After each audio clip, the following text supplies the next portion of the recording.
Hello दोस्तों, कैसे हैं आप लोग। आज इस वीडियो में हम बेसिकली बात करेंगे ब्रेनस्टॉर्मिंग। ये थोड़ा सा अनकन्वेंशनल वीडियो होगा। आप किसी भी CAPF पर्सपेक्टिव से कोई भी यूट्यूब चैनल अगर फॉलो करते हो या किसी भी पेपर 2 के पेड कोर्स या वीडियो कोर्स का पार्ट हो अगर, तो आपको इस तरह की वीडियो शायद देखने के लिए नहीं मिली होगी। और अगर होगी भी लेट से तो इतना ज़्यादा डिटेल्ड एंड कॉम्प्रिहेंसिव तरीके से नहीं होगी। अगर आप किसी भी पेड कोर्स या फिर कहीं वीडियो कोर्स के पार्ट हैं, अगर उसमें है तो डेफ़िनेटली मुझे बताएं। एंड आप फीडबैक ज़रूर दें बिकॉज़ काफ़ी एफ़र्ट्स लगते हैं इस तरह के वीडियोस को बनाने के लिए। अपार्ट फ्रॉम दैट ये बेसिकली हमारे आरंभ प्रोग्राम का वीडियो है, बट इस वीडियो को हम basically free of cost release कर रहे हैं पब्लिकली। रीज़न सिंपल है, क्योंकि देखिए हम जैसे हमारे जो प्रोग्राम है उसमें 8 to 10 लेक्चर्स देते हैं आरंभ बैच में, जहाँ पर किस तरह से ऐसे लिखते हैं ये सारी चीज़ें। तो ऑलमोस्ट हम कोशिश करते हैं कि ज़्यादातर लेक्चर जो हैं वो फ्रीली पब्लिकली अवेलेबल हो, बिकॉज़ वो एक सेल्फ स्टडी प्रोग्राम है। हम कोशिश करते हैं कि जो स्टूडेंट्स उस प्रोग्राम को अफोर्ड नहीं कर सकते, कम से कम वो भी सेल्फ स्टडी के थ्रू जो है वो अपनी प्रिपरेशन कर पाएँ। That's why we are putting this publicly. तो आप इस लेक्चर्स को देख सकते हैं। बाकी अपनी फीडबैक ज़रूर दें, बिकॉज़ काफ़ी एफर्ट्स इसके लिए लग रहे हैं। बिकॉज़ जब हम देखते हैं जैसे इस तरह के सेशंस को, तो डेफ़िनेटली जब हम प्रिपरेशन करते हैं तो बहुत सारी चीज़ों को करते हैं, जैसे ब्रेनस्टॉर्मिंग ये सब, बट वो काफ़ी हद तक थोड़ा सा वीक होता है, क्योंकि बहुत सारी चीज़ें आपको पहले से पता होती हैं। And then when you are making a video, तो उसके लिए काफ़ी फिर देन रिसर्च करनी पड़ती हैं, क्योंकि चीज़ों को बहुत ही सिंप्लीफाई करना होता है। क्योंकि आप अपने अनुसार तो चीज़ों को कर सकते हैं, बट यहाँ पर एक लार्जर ऑडियंस को कैटर करना होता है, तो चीज़ों को बहुत ही सिंप्लीफाई करके लाना होता है। ठीक है, जैसे एलिमिनेशन वाला ही वीडियो था, उसमें कोई ऐसा खास आप लोग की तरफ से रिस्पॉन्स नहीं मिला। That's why we are not bringing the part 3। क्योंकि अगर आप देखेंगे उसमें जैसे कि बहुत सारे एलिमिनेशन टेक्निक्स हैं जो मैं पर्सनली एग्ज़ाम में यूज़ करता हूँ। एंड अपार्ट फ्रॉम दैट मैं उसमें और भी जो एलिमिनेशन या लॉजिकल गैसेस लग सकते थे वो भी मैं इंक्लूड कर रहा था। तो उसके लिए काफ़ी एफर्ट्स लगते हैं। आप इस वीडियो में भी देखेंगे काफ़ी एफर्ट्स लग रहे हैं। मैं चाहता तो डेफिनेटली इसे सिर्फ आरएम बैच के स्टूडेंट्स को दे सकता था, बट एक रिस्पॉन्सिबिलिटी हमारी की, ताकि जो भी हमारे साथ स्टूडेंट जुड़े हुए हैं तो उनको भी इस तरह के बेनिफिट मिलें। तो इसीलिए अगर आपको एफर्ट्स जेन्युइन लग रहे हैं, आपको लग रहे हैं कि ये सारे वीडियोस आप लोग के लिए यूज़फुल हैं, तो डेफिनेटली एक फीडबैक, एक कमेंट ज़रूर करें और लाइक कर सकते हैं। बाकी आप CAPF की प्रिपरेशन करते हैं तो डेफिनेटली आपके फ्रेंड्स भी करते होंगे, उनके साथ शेयर ज़रूर करें। ठीक है, शेयर करने से कुछ नहीं होता। ठीक है, तो आप कर सकते हैं। चलिए, तो हम स्टार्ट करते हैं ब्रेनस्टॉर्मिंग के बारे में। थोड़ा सा हम बेसिक बात करेंगे, ठीक है, क्योंकि मुझे थोड़ा सा बेसिक बताना यूज़फुल लगता है, बिकॉज थोड़ा सा बैकग्राउंड रहे तो चीज़ें सिंप्लीफाई हो सकती हैं। बाकी अगर आपको काम लायक बातें चाहिए तो 5 मिनट आप स्किप कर सकते हैं, हमको मिल जाएंगे। वैसे ज़्यादा लंबी वीडियो नहीं होगी, 20 मिनट्स की हार्डली होगी, तो आप स्टार्टिंग से लास्ट तक देख सकते हैं। ठीक है, सबसे पहले हम समझने की कोशिश करेंगे ब्रेनस्टॉर्मिंग होता क्या है। तो brainstorming basically helps to generate lots of idea. ठीक है, काफ़ी सारे जब हमें आइडियाज़ की ज़रूरत पड़ती है तो उसमें हमें क्या है, ब्रेनस्टॉर्मिंग काफ़ी हेल्प करती है। ठीक है, अब हम थोड़ा समझते हैं कि बेसिकली अगर हम देखते हैं कोई भी क्वेश्चन हो या कोई भी टॉपिक हो, ठीक है, कोई भी क्वेश्चन हो, कोई भी टॉपिक हो, उसके लिए बेसिकली अगर आपको काफ़ी सारे आइडियाज़ चाहिए होते हैं तो उसके लिए हम क्या यूज़ करते हैं, ब्रेनस्टॉर्मिंग को यूज़ करते हैं। ये तो क्वेश्चन की बात हो गई, लाइफ में भी या फिर कभी भी अगर हम देखें प्रॉब्लम्स अगर हैं तो उनके लिए अगर आपको आइडियाज़ चाहिए तो आपको ब्रेनस्टॉर्मिंग तो करनी पड़ती। एंड जब हम आइडियाज़ की बात करते हैं तो ideas are similar kind of bubbles. वो वाटर के बबल्स होते हैं, उस तरह से आइडियाज़ होते हैं। वो आते हैं डेफिनेटली, अगर आप उसको टैप कर लेते हैं, कुछ शॉर्ट स्पैम के लिए आते हैं वो, अगर आप उनको टैप कर लेते हैं तो आपके लिए वो बेनिफिशियल होती है। अदर देन दैट वो डिसअपियर हो जाते हैं। सिमिलर मैनर में आइडियाज़ आपके थॉट प्रोसेस या फिर आपके ब्रेन में जो है वो कंटिन्यूसली आते रहते हैं काफ़ी सारे टॉपिक्स से रिलेटेड। जब आपने टॉपिक्स को पढ़ा होता है तो उससे रिलेटेड आपको काफ़ी सारे आइडियाज़ देखने के लिए मिलते हैं, बट उनको आपको किस तरह से सिंक्रोनाइज़ करना है, किस तरह से उसको अरेंज करना है, एक ऐसे पॉइंट ऑफ व्यू से, एक आर्गूमेंट पॉइंट ऑफ व्यू से, एक रिपोर्ट के पॉइंट ऑफ व्यू से, उसके लिए हम क्या करते हैं, ब्रेनस्टॉर्मिंग को यूज़ करते हैं। मैं सिर्फ स्पेसिफिकली CAPF के सिलेबस के इन एंड अराउंड बात करूँगा, इसलिए मैं ब्रेनस्टॉर्मिंग को पूरा उसकी तरह रिस्ट्रक्चर कर दूँगा। वैसे ब्रेनस्टॉर्मिंग की हेल्प आपको लाइफ में और हर जगह देखने के लिए मिलती है। तो बेसिकली जब हम बात करते हैं कि किसी भी ट्रेडिशनल मेथड से आउटसाइड, यानी कि जब हमें थिंक करना होता है आउट ऑफ द बॉक्स, तब उसके लिए ब्रेनस्टॉर्मिंग की ज़रूरत पड़ती है। मैं थोड़ा इसको और ईज़ी से एक्सप्लेन करने की कोशिश करूँगा थोड़ा सा प्रैक्टिकल एग्जांपल के थ्रू। ये प्रैक्टिकल एग्जांपल आप बहुत लोगों में देख सकते हैं, खुद में भी अगर आप थोड़ी सी नोटिस करेंगे तो वो चीज़ें हैं। एंड अगर देखें तो मैं एक एग्जांपल हूँ, क्योंकि अगर आप देखें तो काफ़ी सारे टॉपिक्स ऐसे होते हैं जिनमें बहुत ही लिमिटेड नॉलेज मेरे पास भी है। बट अगर आप देखें कि जो एक स्ट्रक्चर होता है, किस तरह से चीज़ों को सोचा जाता है, वो थोड़ी सी क्लियर होने की वजह से थोड़ा मुझे लिखना ईजी हो जाता है। तो वो चीज़ आप भी डेवलप कर सकते हैं। कैसे? देखिए, जब हम अगर ब्रेन को देखते हैं तो ब्रेन बेसिकली वर्क करता है एक पैटर्न रिकॉग्नाइज सिस्टम पे। आप देखेंगे कि एक पैटर्न होता है, उसके ही थ्रू वो चीज़ें वर्क करती हैं।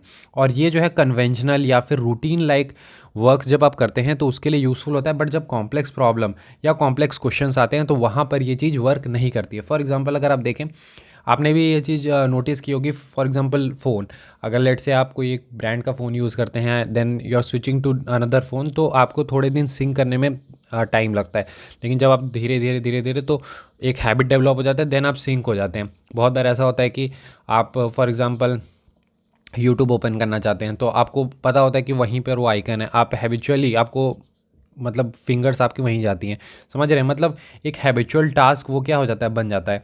तो उसी के थ्रू ब्रेन जो है वर्क करता है, ठीक है। एंड ब्रेन स्टॉर्मिंग क्या आपको मदद करती है, उस उन जो कॉम्प्लेक्स प्रॉब्लम्स को जो आप अपने हैबिचुअल वर्क के थ्रू नहीं कर पा रहे हैं उनमें हेल्प करती है। फॉर एग्जांपल आपको out of the box thinking में मदद करती है एंड वो पैटर्न डेवलप करने में मदद करती है, जिसके थ्रू अगर मैं स्पेसिफिक बात करूँ, एसे, आर्गूमेंट, रिपोर्ट को लिखने में क्या पैटर्न चाहिए, क्या थिंकिंग चाहिए, किस तरह से जो पॉइंट्स आते हैं उनको हम सिंक्रोनाइज कर सकते हैं, उसमें ये क्या करती है, मदद करती है। It help also to answer the unprepare topics. जो बहुत सारे ऐसे टॉपिक्स होंगे जो आपने प्रिपेयर नहीं किए हैं, थोड़ी बहुत नॉलेज होगी, तो उनको भी आंसर करने के लिए काफ़ी मदद करती है। जब भी हम देखें, एक चीज़ मैं आपको बताऊं यहाँ पर, जैसे हम एसे की बात करते हैं तो कभी आपने देखा होगा कि एसे के लिए जब भी हम बात करते हैं तो ब्रेनस्टॉर्मिंग एक बहुत ही इंपॉर्टेंट रोल उसमें प्ले करता है। वाई?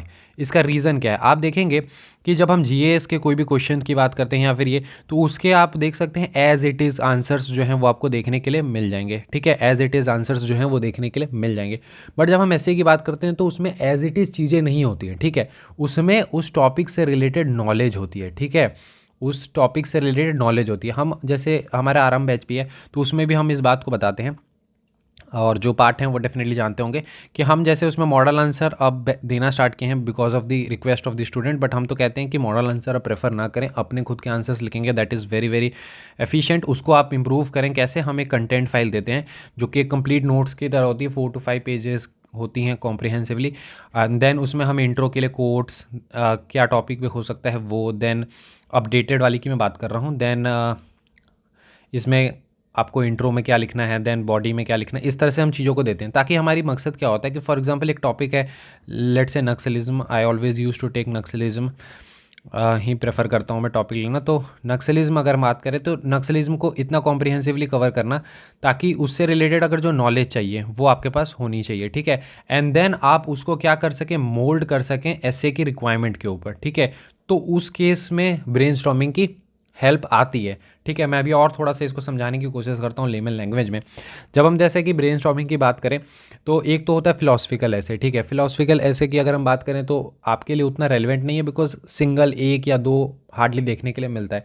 बट उसको टैकल किस तरह से करते हैं तो उसके लिए सिंपल सी होती है कि who, why, how, what, when, इन सभी क्वेश्चंस के आप आंसर ढूंढने की कोशिश करते हैं।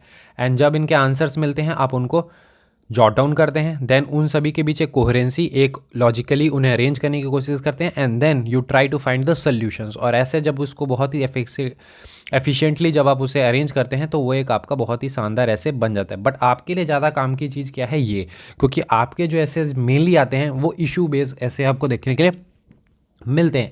इशू बेस ऐसे में क्या होता है, डाटा, फैक्ट्स, एविडेंसेस, इनका रोल बहुत बढ़ जाता है। अब ये कहाँ से आएंगे, तो जब आप तैयारी कर रहे हैं तो उस समय आपको रिसर्च एंड रिकलेक्ट करना होता है, जिनमें ये आपको मदद करता है।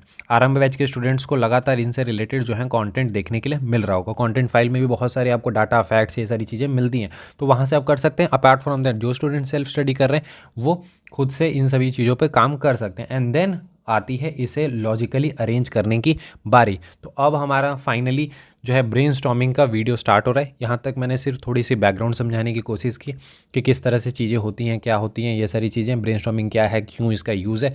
अब आपके लिए सबसे इंपॉर्टेंट यहाँ से चीज़ें स्टार्ट होंगी। अब आपको थोड़ा सा फोकस होकर देखने की ज़रूरत है, क्योंकि यहाँ से आपके लिए काम की चीज़ें शुरू होंगी। सबसे पहला स्टेप क्या होता है जब हम ब्रेनस्टॉर्मिंग की बात करते हैं, तो सबसे पहले आपको क्या करना होता है, कीवर्ड्स को आइडेंटिफाई करना होता है। मैंने ऐसे आपको ओरिएंटेशन लेक्चर में भी इस चीज़ को बताई है। जैसे जो मेरा कॉमन एग्जांपल है जो मैं हमेशा लेता हूँ, उसी इसके थ्रू मैं थोड़ा सा यहाँ पे एक्सप्लेन कर दूँ। जैसे Naxalism is a threat to India's internal security, ठीक है, ये थोड़ा सा कॉमन हो गया है एंड मैं यही लेता हूँ, तो ठीक है। Naxalism is a threat to India's internal security, India's internal security, ठीक है। अब मैंने इसमें बताया कि जब भी एक टॉपिक आ जाए तो इसमें हम कीवर्ड्स को आइडेंटिफाई करते हैं। जैसे इसमें नक्सलिज्म हो गया, थ्रेट हो गया, and then India's internal security. इसमें अगर आप देखेंगे तो मेन आपका क्या है, नक्सलिज्म है? नहीं, नक्सलिज्म आपका प्राइमरी कीवर्ड है, ये सही है, बट ये आपका मेन नहीं है। मेन आपका थ्रेट है, क्योंकि यहाँ पर अगर दो कीवर्ड्स हैं, एक तरफ हमारे सामने नक्सलिज्म है, दूसरी तरफ इंडियाज़ इंटरनल सिक्योरिटी है, इनको लिंक करने का काम क्या कौन कर रहा है? थ्रेट कर रहा है। एंड थ्रेट को हमें कहाँ एड्रेस करना है? हमें इसे एड्रेस करना है बॉडी पार्ट में, एंड इसे नक्सलिज्म से आपका ओवरऑल जो है पूरा डायरेक्शन जो ऐसे की बात करते हैं वो इवॉल्व करता है, ठीक है। And then we try to link it with this, ठीक है। तो अब मैं थोड़ा समझाता हूँ। तो सबसे पहला स्टेप तो यही है, टॉपिक आ जाए सिंपल सा, कीवर्ड्स को आइडेंटिफाई कर लें। अब जैसे ही मैंने बात की कि कीवर्ड हमारा आइडेंटिफाई हो गया है, हमारा कीवर्ड क्या है? नक्सलिज्म, ठीक है। अब नक्सलिज्म से रिलेटेड बहुत सारी चीज़ें आपको पता होंगी, ठीक है, बहुत सारी चीज़ें आपको पता होंगी कि सर ये हुआ, वो हुआ, यहाँ से स्टार्ट हुआ, ऐसे हुआ, इनकी आइडियोलॉजी से ये प्रमोटेड थी, ये सभी की वजह से हो रही हैं, ये इनके रूट कॉजेज़ हैं, ये सारी चीज़ें आपको पता होंगी, ठीक है। अब क्या करना है, आपको चीज़ों को सेग्रीगेट करना है किन मॉड्यूल्स में, इस तरह से। जैसे देखिए, कुछ कंटेंट इंट्रो के लिए होंगे, कुछ कंटेंट बॉडी अभी मैं अच्छे से बात करूँगा कैसे होंगे। देन कुछ कंटेंट आपका कंक्लूजन के लिए होगा, कुछ कोटेशंस होंगे, कुछ डेफिनेशंस, फैक्ट्स एंड डाटाज, कुछ स्टैटिस्टिक्स होंगी, कुछ एग्जांपल्स होंगे, and then argument for and against में हो सकती हैं, डिपेंडिंग अपॉन द टॉपिक। हर में हर कुछ नहीं होगा। फॉर एग्जांपल जैसे नक्सलिज्म है, अब नक्सलिज्म से रिलेटेड आपको कोई कोट पता है, या जो टॉपिक है उससे रिलेटेड कोई कोट पता है, तो एक आपका सब सेक्शन हो गया, सर कोट हमें मिल चुका है इस टॉपिक से। जब आप सोच रहे हैं, मैं आपको बता रहा हूँ कि आप इस सारी चीज़ों को अपने ब्रेन में सोच रहे हैं, ठीक है। देन आपको मान लेते हैं कि कुछ उससे रिलेटेड डेफिनेशन पता है। जैसे इस टॉपिक में तो उतना फिजिबल नहीं है, कुछ साइंस एंड टेक का आया, आर्टिफिशियल इंटेलिजेंस, मशीन लर्निंग, इस तरह से कुछ हैं, तो वहाँ पर आप डेफिनेशन दे सकते हैं। जेनेटिकली मॉडिफाइड क्रॉप आया, वहाँ पर डेफिनेशन दे सकते हैं। तो एक सब सेक्शन हो गया कि सर हाँ डेफिनेशन भी आ गया। उससे रिलेटेड फिर आप क्या सोचने की कोशिश करेंगे, सर कुछ फैक्ट्स है क्या, कुछ डाटाज हैं क्या, कुछ मुझे इससे रिलेटेड पता है कि जो लेटेस्ट रिपोर्ट है उसमें 70 डिस्ट्रिक्ट्स जो हैं वो अफेक्टेड है नक्सलिज्म से, तो क्या वो सारी चीज़ें पता है MHA की रिपोर्ट से, तो वो आती है तो आप उसको लिखें, ठीक है। फिर इसके अलावा एग्जाम्पल्स तो आपके उसी में आ जाएंगे, बॉडी पार्ट में भी मैं बात करूँगा। अगर टॉपिक जैसे आपने देखा होगा एसए में क्या है, आर्गूमेंट आती हैं, मतलब आर्गूमेंट वाले भी टॉपिक एसए में आ जाते हैं, फॉर एंड अगेंस्ट में लिखने वाली, तो क्या उससे रिलेटेड फॉर में बातें पता है। फिर आप सोचेंगे ठीक है, क्या 4 बातें पता हैं उससे रिलेटेड फॉर में, देन क्या अगेंस्ट में उससे 4 बातें पता है। देन बाकी जो पॉइंट्स आए स्कैटर्ड करके, उनको आप कैटेगराइज करने की कोशिश करेंगे कि सर इसको मैं इंट्रो में डाल सकता हूँ क्या, इसको मैं क्या कंक्लूजन में डाल सकता हूँ क्या, इसको क्या मैं बॉडी में डाल सकता हूँ। इसके लिए आपको रिक्वायरमेंट पता होनी चाहिए कि इंट्रो में आता क्या है, बॉडी में आता क्या है, बॉडी की तो मैं बात कर लूँगा यहाँ पर, एंड देन कंक्लूजन में आता क्या है, ठीक है। जब आपके पास टॉप पॉइंट्स आए, सेग्रीगेटेड आए, तो उन पॉइंट्स को क्या करेंगे आप कंपार्टलाइज कर देंगे, ठीक है, कंपार्टमेंट में यानी बांट देंगे। कोट है तो उसको कोट वाला हो गया, कोट से आप जैसे इंट्रो स्टार्ट कर सकते हैं। डेफिनेशन है तो डेफिनेशन को हम बैकग्राउंड में डाल सकते हैं। फैक्ट्स एंड डाटा है, आप स्टार्टिंग में भी कर सकते हैं या फिर अपनी बातों को सब्सटेंशिएट करने के लिए यूज़ कर सकते हैं। फॉरेन एंगेज में तो आपका बॉडी पार्ट में चलेगा, वो भी हम बात करेंगे। एंड देन अगर उससे रिलेटेड बाकी सारी चीज़ें हैं तो वो बॉडी में आती रहेंगे। एंड देन कंक्लूजन आपका जो भी बैलेंस्ड है वो अभी हम इस पर बात करेंगे, ठीक है। तो इस तरह से आपको क्या करना होता है, कंपार्टमेंटलाइज करना होता है, ठीक है। अब आ जाते हैं, बात कर लेते हैं थोड़ी सी बॉडी की, क्योंकि बॉडी एक इंपॉर्टेंट पहलू होती है। देखिए बॉडी के लिए क्या है, एक तो तरीका मान लेते हैं होता है कि हम सोचें, तो कोई भी टॉपिक आ गया तो उससे रिलेटेड कॉजेज़ सोच लें, देन उसके इम्प्लीकेशंस, देन उसके सॉल्यूशंस। फॉर एग्जांपल अगर लेट से मैं एक कोई भी टॉपिक ले लूँ, लेट से पोल्यूशन ले लेते हैं, ठीक है, पोल्यूशन ले लेते हैं। एंड देन पोल्यूशन अगर हम ले रहे हैं तो पोल्यूशन के क्या हैं, कुछ कॉजेज़ हैं, ठीक है, जो भी है एयर पोल्यूशन, वाटर, कोई भी आप ले सकते हैं, उसके कुछ कॉजेज़ हैं, उसके कुछ इम्प्लीकेशंस होंगे, देन उसके सॉल्यूशंस होंगे, ठीक है। सॉल्यूशंस में आप अपने खुद के देंगे, देन आप गवर्नमेंट वाले भी देंगे, ठीक है, गवर्नमेंट वाले भी देंगे, ठीक है। तो आप इस तरह से सोच सकते हैं, आप उससे related causes, then implications, then solution, आप इस तरह से सोच सकते हैं, ठीक है। ये सोचने का तरीका होता है, मैं आपको बता रहा हूँ। जैसे फॉर एग्जांपल कोई टॉपिक है, उसमें प्रोज एंड कॉन आ सकते हैं। जैसे मैं अगर एक एग्जांपल लूँ, लेट से हम ई व्हीकल्स ले लेते हैं, ठीक है, एक ई व्हीकल्स ले लेते हैं। तो ई व्हीकल्स का क्या है, डेफिनेटली उसके कुछ प्रोज हैं, फिर डेफिनेटली उसके क्या हैं, कुछ कॉन्स हैं, ठीक है। देन हो सकता है कि कुछ बेनिफिट्स या फिर उसके डिसएडवांटेजेस, जब डिसएडवांटेजेस बता रहे हैं तो क्या उसके सोल्यूशन है वो आप बता सकते हैं। देन आपका क्या अप्रोच है, मतलब हो सकता है कि कुछ हैं टॉपिक जैसे ई व्हीकल्स ही हैं या फिर जेनेटिकली मॉडिफाइड क्रॉप्स हैं, उसके कुछ प्रोज हैं कुछ कॉन्स हैं, फिर आपका क्या है, उसको क्या करना चाहिए फॉलो या नहीं करना चाहिए, आपका क्या डिसीजन है वो आप यहाँ पर बताएंगे। अगर उसमें मान लेते हैं डिसएडवांटेज है, क्या उसका कोई सोल्यूशन लेके उसका क्या हम यूज़ कर सकते हैं, तो वो चीज़ ठीक है। या फिर कोई हो सकता है आर्गूमेंट टाइप का है, तो उसमें आर्गूमेंट बेस में अप्रोच सोच सकते हैं, जैसे फॉर में गए आप, देन आप कहाँ गए, अगेंस्ट में गए। ठीक है, कुछ टॉपिक्स ऐसे हो सकते हैं जहाँ पर हम प्रॉस्पेक्ट्स की बात करेंगे, देन चैलेंजेस या इश्यूज एंड देन उसके सोल्यूशन। तो ये क्या है, फ्रेमवर्क है।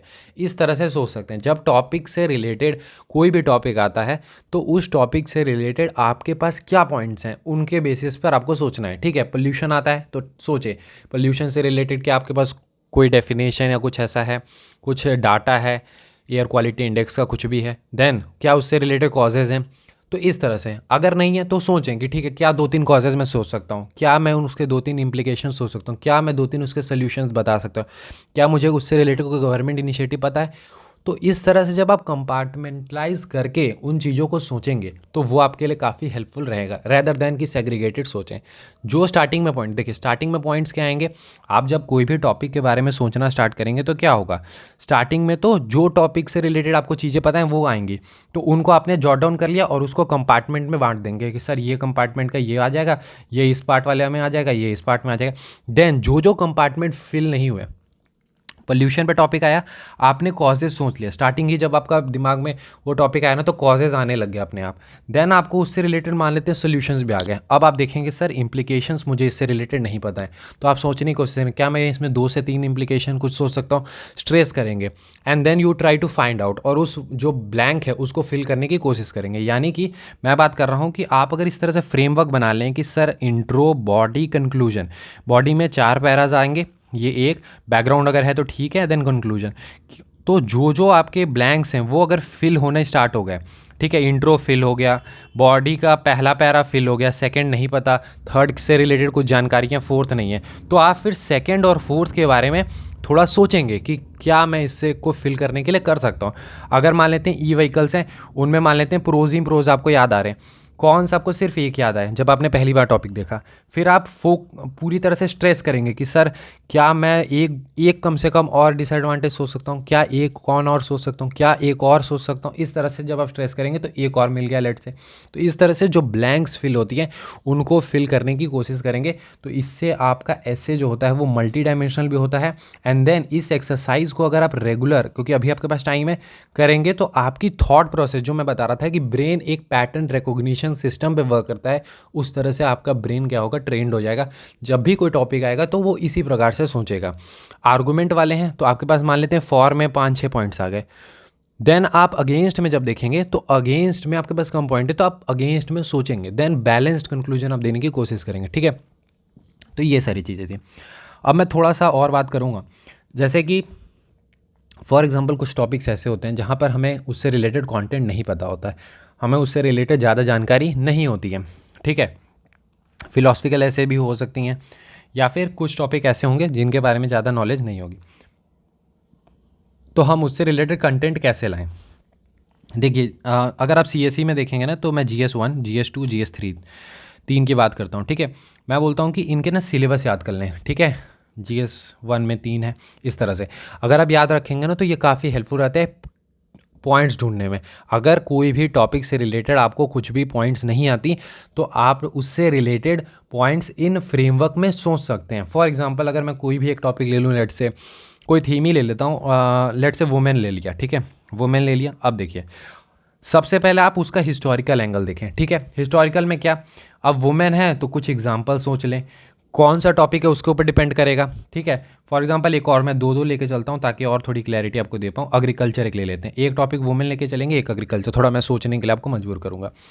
वुमेन आ गया तो वुमेन से रिलेटेड कुछ एग्जांपल्स हैं, एंशिएंट में ढूंढे, मेडिवल में ढूंढे, टॉपिक के ऊपर कौन सी टॉपिक है उसके ऊपर। अगर वुमेन कंडीशन से रिलेटेड है तो थोड़ा बताएं कि वैदिक एज से पहले या प्री वैदिक में थोड़े बेटर थी, देन फिर वॉर्सन होना स्टार्ट हुई, तो वो सारी चीज़ें। एग्रीकल्चर है तो एग्रीकल्चर का थोड़ा हिस्टोरिकल एंगल सोचें, एग्रीकल्चर कैसी थी, ये सारी चीज़ें। आप पहले वेदास का एक मैं फेमस कोट कहता हूँ, अनानम पाते नमः, क्षेत्रानम पाते नमः, बो टू द फार्मर्स, बो टू द फूड प्रोवाइडर्स। तो ये तो ये सारी चीज़ें आप हिस्टोरिकली सोच सकते हैं थोड़ा सा। Then coming to the geography point of view, अब ज्योग्राफी में क्या क्या आप लैंडफॉर्म सोचेंगे? नहीं। देखिए ज्योग्राफी में एक एस्पेक्ट होता है ह्यूमन ज्योग्राफी का, उससे रिलेटेड आप टॉपिक्स जो हैं वो सोच सकते हैं। फॉर एग्जांपल आप कुछ पॉपुलेशन से रिलेटेड सोच सकते हैं, कुछ माइग्रेशन से रिलेटेड सोच सकते हैं, कुछ ह्यूमन डेवलपमेंट से रिलेटेड सोच सकते हैं, कुछ ह्यूमन सेटलमेंट से रिलेटेड, रिसोर्सेज से रिलेटेड, ट्रांसपोर्ट कम्युनिकेशन, ऐसे बहुत सारे होते हैं, उनसे रिलेटेड आप सोच सकते हैं। आपकी ह्यूमन ज्योग्राफी की बुक है, उसकी लिस्ट बना लें, ठीक है। एंड देन उसके अनुसार सोचने की कोशिश करें। वुमेन है तो कुछ ऐसे माइग्रेशन से रिलेटेड अगर कुछ पॉइंट आ गया तो वो सोच लिया, ठीक है। अगर एग्रीकल्चर है तो वो तो ज्योग्राफी के ऊपर काफ़ी सारी डिपेंड करेंगी, तो काफ़ी सारे आपको पॉइंट्स मिल जाएंगे। देन सोसाइटी के ऊपर सोचें, सोसाइटी का क्या वुमेन से रिलेटेड है, सोसाइटल एस्पेक्ट तो काफ़ी मिल जाएंगे वुमेन से रिलेटेड। सोसाइटी का क्या नज़रिया है, क्या है नहीं है, क्या स्टेटस है, वो सारी चीज़ें। Then coming to the polity, polity में क्या है, जैसे पॉलिटिकल एंगल भी सोच सकते हैं, देन कॉन्स्टिट्यूशन भी सोच सकते हैं। जैसे वुमेन है तो वुमेन का देखें कि कॉन्स्टिट्यूशन में क्या है, उससे रिलेटेड कुछ आर्टिकल्स हैं, कुछ आपको उससे रिलेटेड फॉर एग्जांपल डीपीएसपी हैं या फिर कुछ मिलते हैं आपको, तो वो सारी चीज़ें। देन वुमेन का पार्टिसिपेशन क्या है पॉलिटिक्स में इंडिया में, ये सारी चीज़ें मैंने एक टॉपिक बनाया था वहाँ पे बताई। देन आप गवर्नेंस से रिलेटेड सोचें। देन इंटरनेशनल रिलेशन या फिर जियो पॉलिटिक्स, इंटरनेशनल लेवल पे चीज़ों को सोचें। इंडिया को कंपेयर करें वुमेन से रिलेटेड, इंडिया के एग्रीकल्चर को कंपेयर करें ऑस्ट्रेलिया से, इन सभी चीज़ों से। देन सोशल इश्यूज एसोसिएटेड या social justice, hunger, poverty, education, इन सभी से क्या उसको लिंक कर सकते हैं।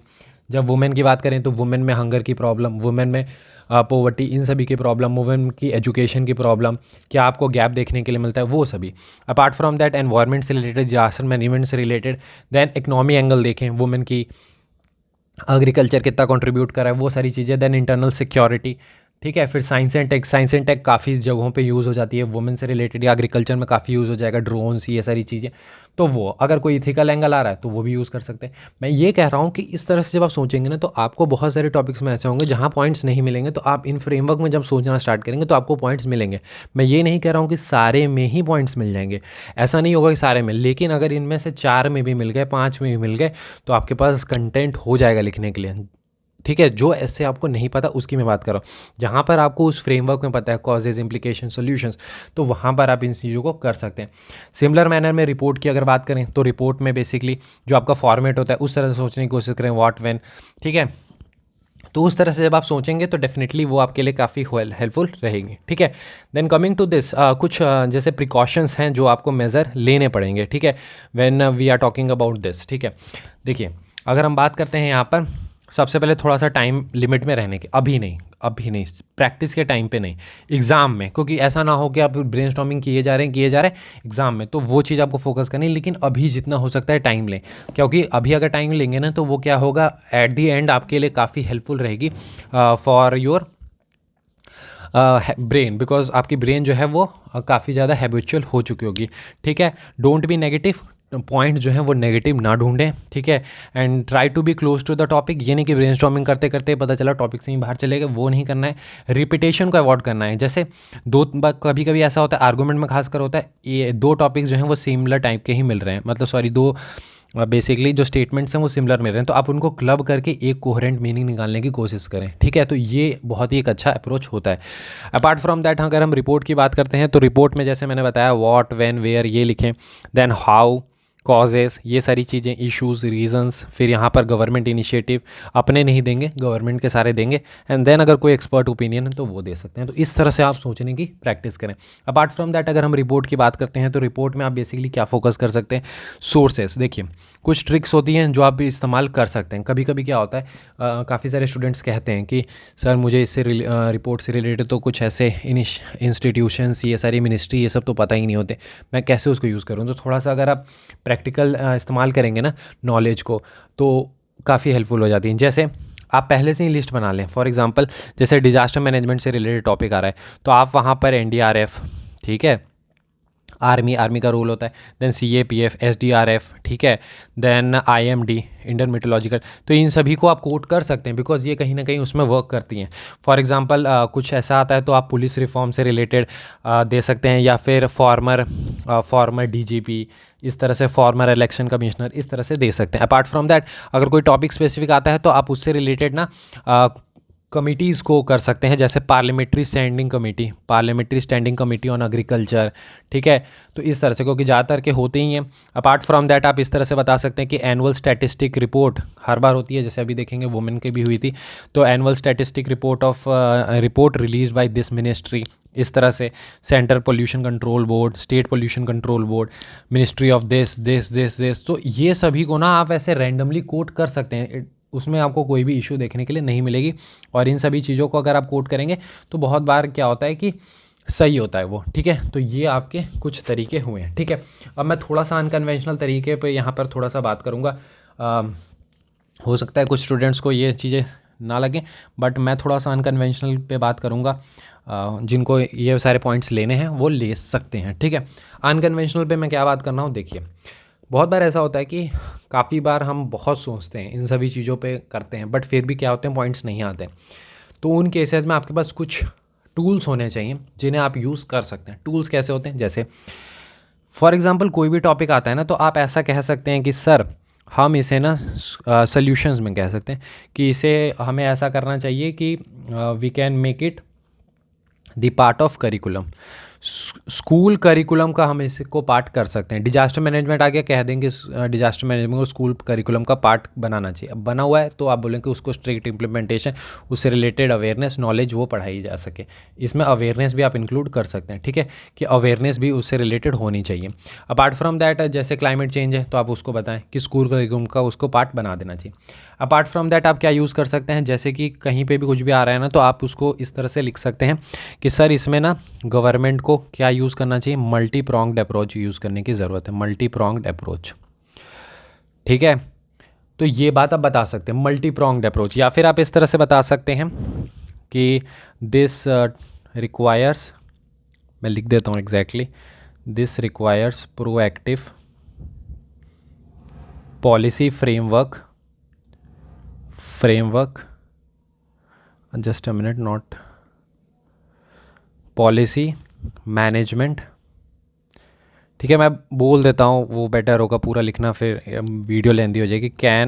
विच कैन मैक्सिमाइज, ठीक है, maximise benefit for all stakeholders, ठीक है, पूरा नहीं लिखूंगा मैं।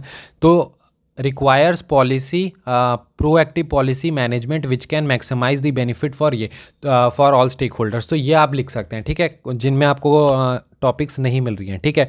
इसके अलावा आप इस तरह से बता सकते हैं, जैसे कि in a country as diverse के बहुत सारे होते हैं ना जो टेक्नोलॉजी से रिलेटेड होते हैं, जेनेटिकली मॉडिफाइड या फिर ऐसे वाले, तो उनमें इस तरह से मेंशन कर सकते हैं कि in a country as diverse as India the delivery of tech driven, और फिर जो भी है ट्रैक ड्रिवन जो भी है, can't follow a one size fit all approach, ठीक है। इसके अलावा क्या कर सकते हैं कि जैसे कुछ टॉपिक्स होते हैं ना जहाँ बैलेंस बनाने की होती है, ऑनलाइन स्कूल है तो उसमें बैलेंस बनाना है online school and offline school के बीच में, तो वहाँ पर आप इस तरह से बता सकते हैं कि a blend of this and this should be the path of future, ठीक है। अपार्ट फ्रॉम दैट इसमें जैसे होता है कि कुछ टॉपिक्स होती हैं तो उसमें एक साइड पे ज़्यादा इंक्लाइंड होता है टॉपिक, तो उसमें किस तरह से लिख सकते हैं, इस तरह से कि it is important to remember that this is not about that, ठीक है। तो इस तरह से मतलब ये सारे खुद से बना सकते हैं। मैं कुछ एग्जांपल्स देने की कोशिश कर रहा हूँ ताकि आप इन सभी चीज़ों को ना कोट करते हैं तो वो थोड़ा सा बेहतर लगता है, ठीक है। एंड ये ना आपको थोड़ा सा एग्ज़ाम में जैसे एक्स्ट्रा मार्क्स जो होते हैं वो फेच करने में काफ़ी मदद करती हैं, तो इन सभी चीज़ों को आप यूटिलाइज़ कर सकते हैं। This will help you a lot, ठीक है। अपार्ट फ्रॉम दैट जैसे कुछ होते हैं टॉपिक्स, जैसे कुछ स्टूडेंट्स पूछ रहे थे कि कनेक्टिविटी के लिए, तो कनेक्टिविटी के लिए ना कुछ ऐसे यूज़ कर सकते हैं, ठीक है। फॉर एग्जांपल जैसे डबल एज स्वॉर्ड हो गया, डबल एज स्वॉर्ड, ठीक है। आप कोई टॉपिक है उसको बता सकते हैं कि सर इसका इस साइड भी है इस साइड भी है, या फिर as a coin has two sides, तो वो बता दिया। अपार्ट फ्रॉम दैट जैसे कि बैलेंस वाला करना होता है तो आप बता सकते हैं कि as a chariot has two wheels, तो इसके भी दो साइड्स हैं, अगर एक को हम ब्रोक कर दें तो चैरियट आगे नहीं चल सकता। या फिर स्वामी विवेकानंद की एक जो बर्ड है वो दोनों ही विंग से फ्लाई करता है, ठीक है। ऐसा नहीं हो सकता कि एक विंग हम हटा दें तो वो फ्लाई कर लेगा, हमें दोनों के बीच में क्या है, बैलेंस बनाने की ज़रूरत है। कुछ टॉपिक्स ऐसे होते हैं ना काफ़ी मतलब नेगेटिव टाइप के होती है, तो या फिर इंडिया के पॉइंट ऑफ व्यू से, इंडिया में जैसे बहुत सारे टॉपिक्स होते हैं तो उनमें इंडिया से रिलेटेड काफ़ी मतलब उतनी जैसे पॉजिटिव नहीं होती है, तो उसमें आप इस तरह से बता सकते हैं जैसे कुछ उसमें थोड़ी सी पॉजिटिव है तो silver lining in the dark cloud, ठीक है, इस तरह से करके आप बता सकते हैं। तो ये सारी चीज़ें ना काफ़ी ऐसे इंप्रेसिव टाइप की लगती है। तो ये सब थोड़ी चीज़ें हैं, जब धीरे धीरे आप वर्क करते हैं, जब इन पर काम करते हैं, तो वो आपके लिए काफ़ी हेल्पफुल हो जाती है। बट आपके लिए मेन जो है वो यही है कि आपको इस तरह से सोचना है एंड एक्सरसाइजेस करनी है। मैंने टॉपिक दिया है, एक बुकलेट फ्री ऑफ कॉस्ट हमारे चैनल पर आपको देखने के लिए मिल जाएगा एएस डिफेंस पे, ठीक है। उसको प्रिंट आउट मैं रिकमेंड नहीं करूँगा, वैसे करना है तो कर सकते हैं, वो आपकी मर्ज़ी है। आप चाहें तो लिख सकते हैं, ठीक है, पैसे वेस्ट करने की ज़रूरत नहीं, आप लिख सकते हैं टॉपिक्स को एक जगह लिख लिया। इंटरनल सिक्योरिटी वाले ये सब वो फ्री है, बट उसके टॉपिक्स काफ़ी रेलिवेंट है, तो उन टॉपिक्स को लिख लें एंड देन उस पर ना प्रैक्टिस करना स्टार्ट कर दें कि सर इस पर इंट्रो क्या होगा, बॉडी क्या होगा। जिस तरह से मैंने आपको सोचने के लिए बताया है उस तरह से सोचने की हैबिट डालें, ठीक है। तो I hope this video help you lot. काफ़ी एफर्ट्स लगाए हैं एंड 30 मिनट्स की अप्रॉक्सी वीडियो हो चुकी है, but this video might help you. और अगर आपको ये एफर्ट्स जेन्युइन लग रहे हैं, आपको ये वीडियो हेल्पफुल लगा हो, तो आप कमेंट सेक्शन में बता सकते हैं, ठीक है। मिलते हैं अगले वीडियो में, इसी तरह के वीडियोज़ आते रहेंगे। आप हमारा Telegram channel as defence join कर सकते हैं। Thank you and have a nice day.